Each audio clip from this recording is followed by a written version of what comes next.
Good morning. I'm Harley Schlanger from the LaRouche Organization with your daily video update for September 21st, 2023.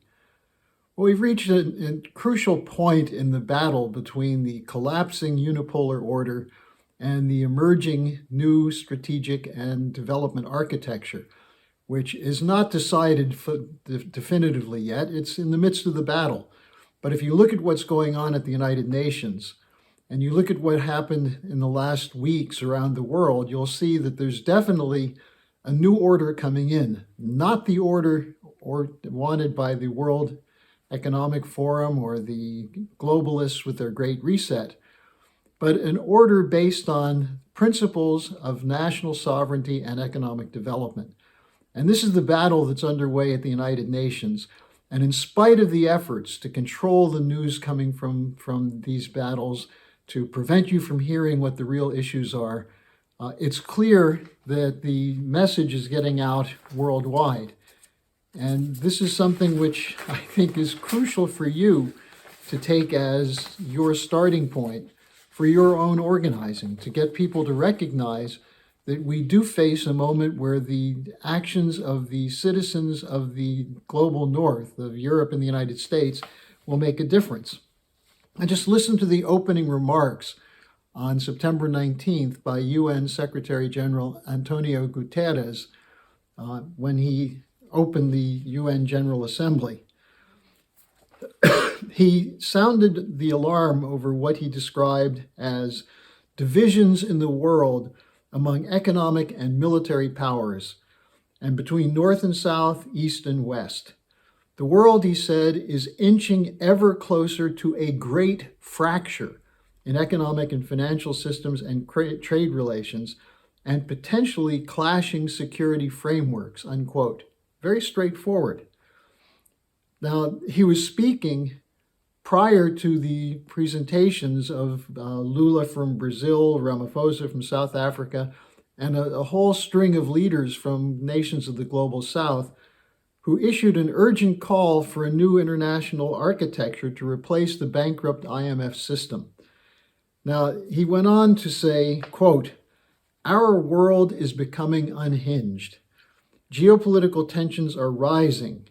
Global challenges are mounting.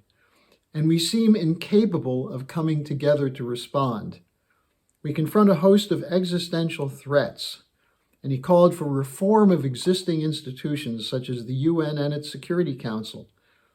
And he said, we have to redesign the international financial architecture so that it becomes truly universal and serves as a global safety net for developing countries in trouble.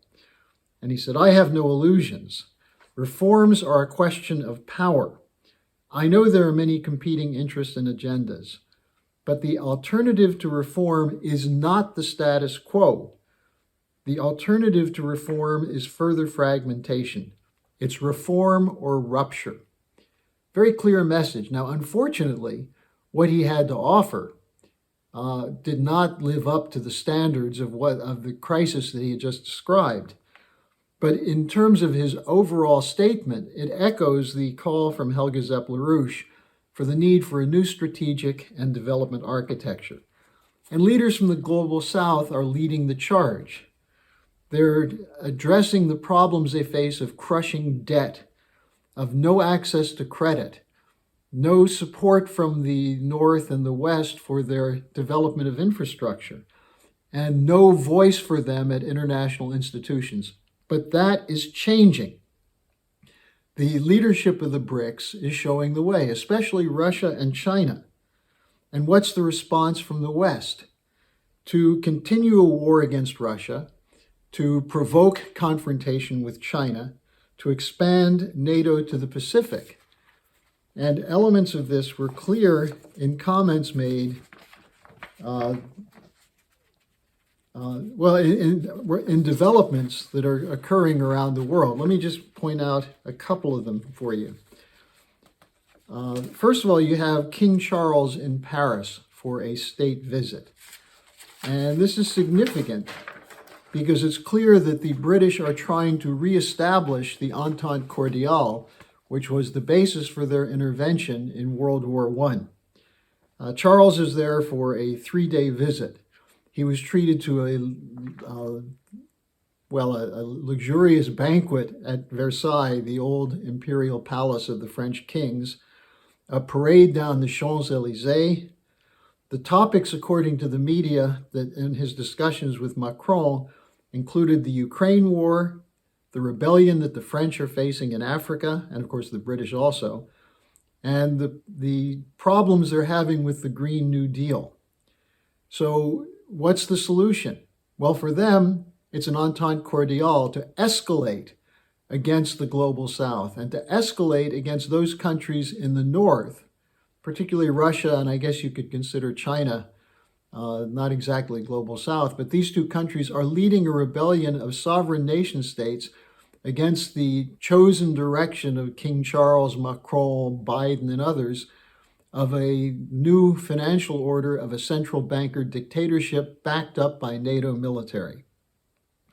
Now, I'll present to you now the marching orders, where they're coming from for this confrontation.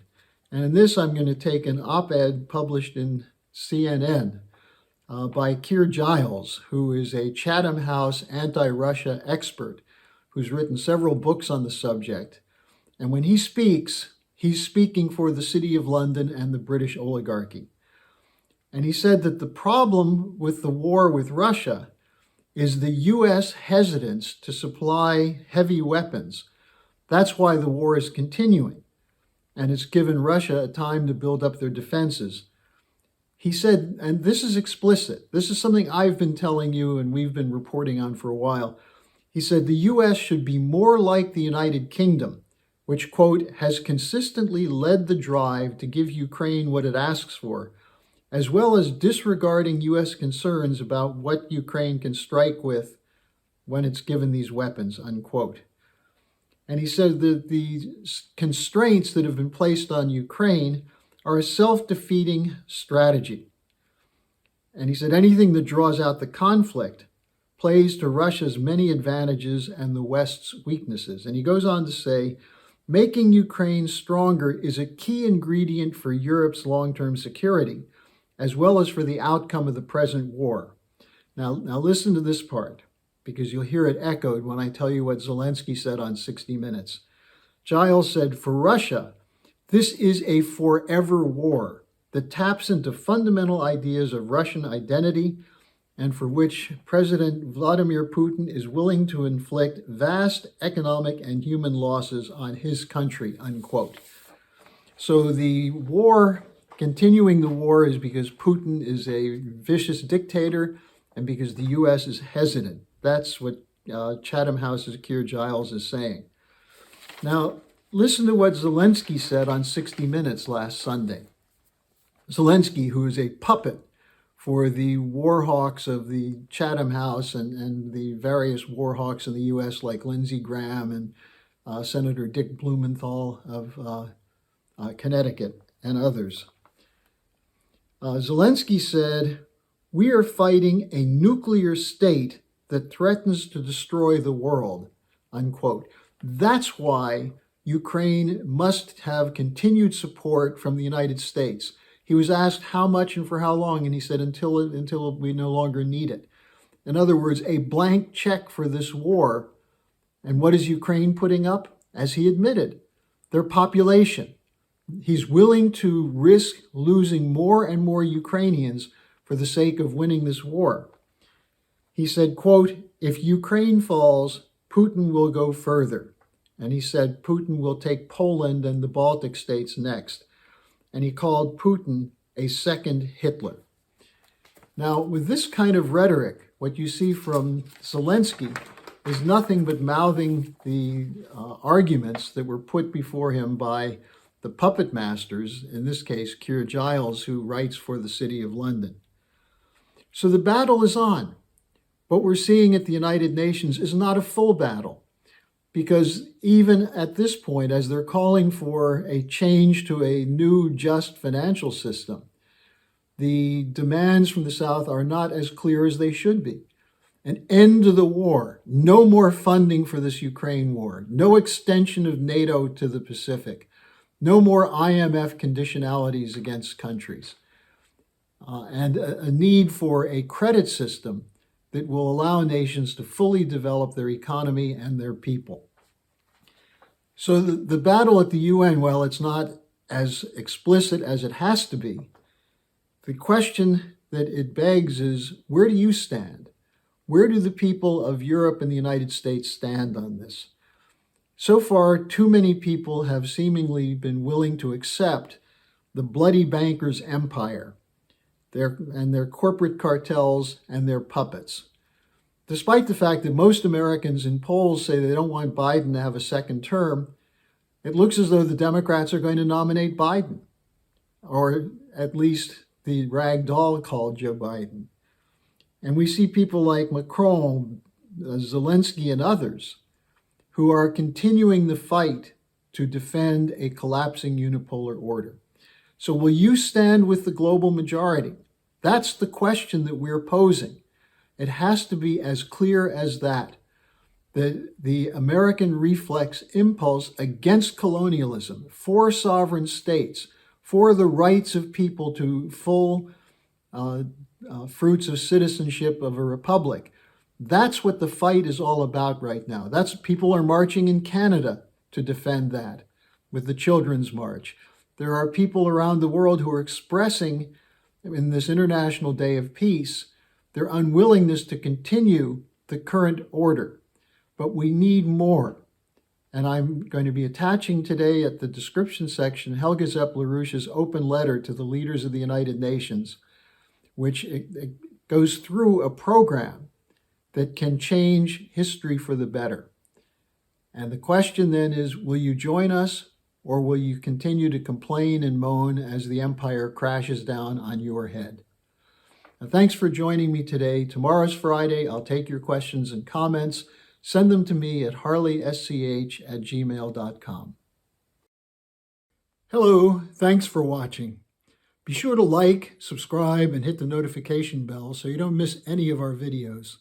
Support our independence to produce videos like these. Become a member of the LaRouche organization at thelarouche.org/member. By becoming a member for $25 or more, you'll get special access to the EIR Alert Daily Briefing and Weekly Magazine, which is what I read to stay on top of things.